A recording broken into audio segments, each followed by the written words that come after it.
Hello everyone, good morning. आप सभी को मेरा जय श्री राम। और कैसे हैं आप लोग, कमेंट में ज़रूर बताइएगा। और अभी सुबह का टाइम हो रहा है और आज का ब्लॉग मैं सुबह से स्टार्ट कर रही हूँ। कोशिश करूँगी कि मैं पूरे दिन का ब्लॉग आपको दिखाऊँ, जैसे मैं कोशिश कर रही हूँ दिखाने की, ताकि इससे आपको मोटिवेशन मिलेगा कि सबका जो टाइम टेबल है वो सेम ही होता है। बस तरीका होता है ये कि वो कैसे अपने टाइम को यूटिलाइज़ करते हैं और कैसे आप टाइम को अपने वेस्ट करते हैं। ये डिपेंड करता है, क्योंकि सबके घर में है कि सुबह उठ के झाड़ू लगेगा, खाना नाश्ता बनेगा या खाना बनेगा, नहाएंगे धोएंगे, ये सबके घर में है। बस बात ये है कि किसी के घर ज़्यादा फैमिली है, किसी के घर कम फैमिली है। कुछ लोग टाइम को मैनेज करना जानते हैं, कुछ लोग टाइम को मैनेज नहीं कर पाते हैं। तो अभी पी रही हूँ मैं सौंफ वाला पानी।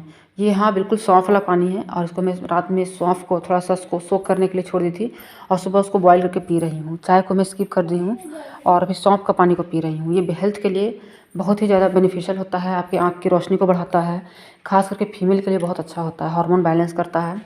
और मैं बहुत पहले पीती थी, मैं बेबी होने के पहले, और फिर से ट्राई करने की कोशिश कर रही हूँ। अब देखना ये है कि मेरे में कितना अच्छा मतलब काम करता है या प्रॉब्लम होता है, क्योंकि सुनने में आता है कि सौंफ ठंडा होता है। अगर थोड़ा बहुत भी प्रॉब्लम हुआ तो फिर मैं इसको गर्मी में कंटिन्यू करूँगी, लेकिन फिर भी ट्राई करती हूँ। कम से कम तो 2-3 दिन तो टाइम देना ही चाहिए किसी भी चीज़ को ट्राई करते हैं। तो ऐसे तो आपको 15 दिन का टाइम देना चाहिए, लेकिन फिर भी जैसे ठंडी का टाइम है और ठंड जैसा महसूस होगा तो फिर इसको छोड़ दूँगी मैं। और थोड़ा सा कोशिश करती हूँ अपने आप को हील करने की कोशिश करती हूँ, क्योंकि मेरी बहुत ज़रूरी है, हर किसी के लिए बहुत ज़रूरी है।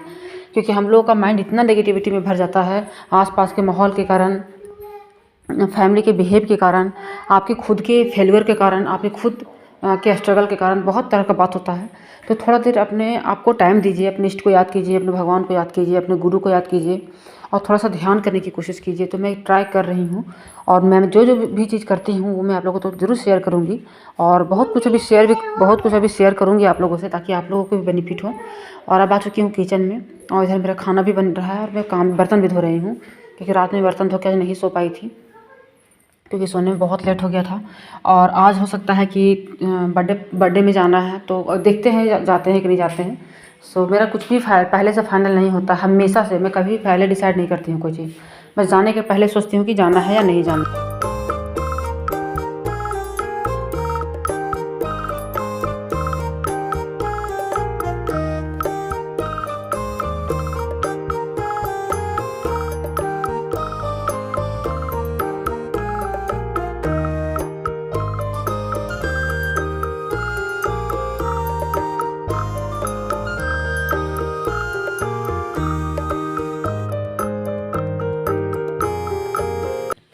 और मैं आप लोगों से एक चीज़ यहाँ शेयर करूँगी कि अगर आप लोगों को सुबह उठने में दिक्कत होता है, जैसे कि बहुत ऐसे लोग होते हैं जो सुबह नहीं उठ पाते हैं, सुबह उनको उठने में बहुत परेशानी होती है, तो मैं आपसे यही कहूँगी कि आप अपने मन में यही सोचें कि आप जब तक अपने आप को टाइम दिए हैं, आप जितना दिन आपको पढ़ाई करना है, अपने मन में आपने डिसाइड किया है, आपको उतना ही दिन सुबह उठना है। और अगर आप सुबह उठने में अगर आप जीत जाते हैं, क्योंकि देखिए अभी वो आपका एज नहीं है कि आप रात भर जग के पढ़ेंगे और सुबह देर से उठेंगे, वो आपको अभी शोभा भी नहीं देगा, और अभी वैसा आपका कंडीशन भी नहीं है, क्योंकि अभी आप रिस्पॉन्सिबिलिटी वाले हैं। तो ऐसा तो नहीं है कि आप रात भर जगेंगे, आपको रात वाला पढ़ाई होता है और रात भर पूरा जग के पढ़ें, सुबह आराम से 9-10 बजे उठें, आपको खाना मिल गया बना के, ऐसा तो पॉसिबल नहीं है। तो देखिए मैं यही कहूँगी कि अभी आपका मन पे आपको नहीं चलना है कि आपको रात में मन लगता है, दिन में नहीं मन लगता है, नहीं। आपको अपना एक टाइम बनाना है कि आपको सुबह उठ के पढ़ना है। खास करके जो मैरिड हो जाती हैं, बच्चे वाली हो जाती हैं, उनको सुबह ही पढ़ना होता है, वो सुबह ही पढ़ सकती है। और सुबह में क्यों पढ़ा जाता है, क्योंकि सब जो फैमिली होते हैं, घर की फैमिली, वो लोग सोए रहते हैं। तो उस समय आपको कोई ये नहीं बोल सकता कि ये काम करो, वो काम करो, ये चीज़। तो उस समय आपका माइंड भी शांत रहता है और आप फ्री भी रहते हैं। और जब फैमिली मेम्बर उठते हैं तो फिर आप उठ के जो भी काम आपको करना है वो काम आप कर सकते हैं, और आपके माइंड में एक रिलैक्स माइंड रहेगा कि आपने पढ़ाई किया है, आपकी इतने घंटे की पढ़ाई हो चुकी है, तो वो आपके लिए बहुत ज़्यादा बेनिफिशियल होता है। और देखिए कुछ लोग क्या करते हैं कि मौका सबके लाइफ में आता है, तो कुछ लोग सीरियस नहीं होते हैं अपने करियर को लेके। अगर मैं अपनी बताऊं तो जब मैं पढ़ाई करना शुरू की थी शादी के बाद, तो मैं बिल्कुल भी सीरियस नहीं थी अपनी पढ़ाई को लेके। मैं सोचती थी कि अरे हो ही जाएगा, क्या है, पढ़ूंगी। मतलब मैं ये नहीं जानती थी कि पढ़ाई करना क्यों इंपॉर्टेंट है, शादी के बाद क्यों ज़रूरी है पढ़ना, मैं नहीं जानती थी, जिसके कारण से मेरा बहुत टाइम वेस्ट हुआ है। और मैं इधर 2-3 साल से मैं सीरियस हुई हूँ पढ़ाई को लेके, जब से मैं बीएड करना शुरू की, और जानी हूँ कि पढ़ाई का क्या वैल्यू है, क्यों पढ़ना है। और तब से आप देख ही सकते हैं कि मैं कितना अपने पढ़ाई के बारे में सोचती हूँ। और तो यही होता है, बहुत लोग क्या करते हैं कि मैं घूमने फिरने में भी समय नहीं वेस्ट की हूँ, लेकिन मैं सीरियस नहीं होकर पढ़ी हूँ लेकिन सीरियस होकर उस चीज़ को नहीं की हूँ। तो बहुत लोग क्या करते हैं कि बहुत लोग इधर उधर टाइम बर्बाद करते हैं अपना, यूट्यूब में शॉर्ट देख रहे हैं, इंस्टाग्राम चला रहे हैं, इंस्टाग्राम बना रहे हैं। मतलब ठीक है बनाइए, लेकिन थोड़ा सा अपने अगर आप करियर भी अगर आप सोच रहे हैं तो करियर को सोचते हुए कुछ काम कीजिए। इधर से इधर बात करना, उधर घूमने चला जाना, ये सब मत कीजिए। आप यही सोचिए कि अगर आप 1 साल 2 साल आप पढ़ सकते हैं, अगर आप पढ़ना है आपको तो 2 साल अच्छे से पढ़िए। और साथ साथ में आपको एंजॉय भी करना ज़रूरी है। ऐसा नहीं कि आपको 24 घंटा बैठ के पढ़ना है, लेकिन अपना एक टाइम बना लीजिए कि आपको 2 घंटे अगर पढ़ाई करना है और 2 घंटे आपको टाइम मिल रहा है तो उस घंटे में आपको पढ़ाई ही करना है। उस घंटे में आपको किसी तीसरा काम को नहीं करने को सोचना है, तो ही आप सक्सेस करेंगे। तो यही बात है, अगर ये आप फॉलो करेंगे तो आपको बहुत ज़्यादा बदलाव दिखेगा।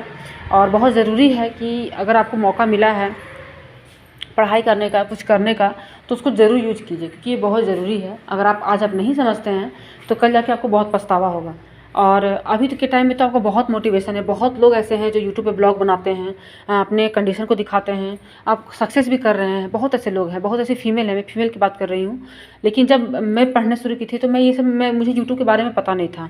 मैं 2-3 साल से मैं यूट्यूब के बारे में जान रही हूँ कि यूट्यूब भी एक प्लेटफॉर्म होता है और यहाँ पे भी आप वीडियो बना सकते हैं, यहाँ से आपका करियर बन सकता है। अब मैं समझ रही हूँ। तो अभी यह है कि अगर आप देख रहे हैं किसी को और सारा आपको स्ट्रेटजी पता चल रहा है तो आप बैठ के सोचिए मत, ठीक है। कुछ लोग गाइडेंस के कारण भी पीछे हो जाता है, जैसे कि मैं गाइडेंस के कारण पीछे हो गई हूँ। गाइडेंस के कारण अब तो परिस्थिति भी वैसा हो गया है कि मुझे पीछे होना पड़ रहा है, लेकिन फिर भी मैं अपने आप को पुश करती हूँ कि नहीं, मुझे पीछे नहीं होना है। तो मैं आपको यही सजेस्ट करूँगी कि अगर आपको मौका मिला है और आप बिल्कुल अवेयर हैं तो उस चीज़ को ज़रूर यूज़ कीजिए, इससे आपको बहुत बेनिफिट होगा।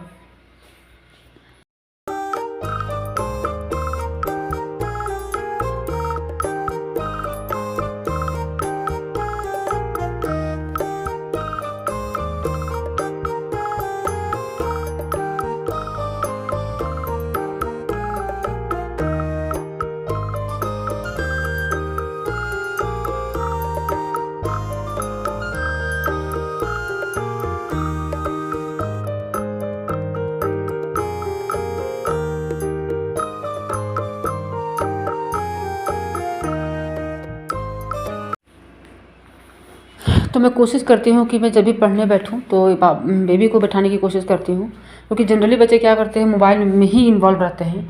और ये सभी बच्चे का कंडीशन है, इसमें आपको प्रेशर नहीं लेना है कि बच्चा आपको मोबाइल देखता है। आज के समय में सब बच्चे मोबाइल देखते हैं, आप उनको कितना भी दूर रखेंगे मोबाइल देखेंगे ही। और जैसा हम लोग का जो अभी कंडीशन हो गया है, हम लोग बच्चे को भी हैंडल करते हैं, पढ़ाई को भी करते हैं, तो थोड़ा बहुत आदत देना भी पड़ता है। और बच्चे इससे देखिए बच्चे सीखते भी हैं, अच्छी चीज़ को भी बच्चे सीखते हैं, ज़्यादा आपको कुछ सिखाना भी नहीं पड़ता है। मैं ऐसा मानती हूँ कि मेरी बेटी मोबाइल देखने से बहुत कुछ अच्छा चीज़ सीखी है, बहुत कुछ जो मैं अभी तक सिखाई भी उसको नहीं हूँ।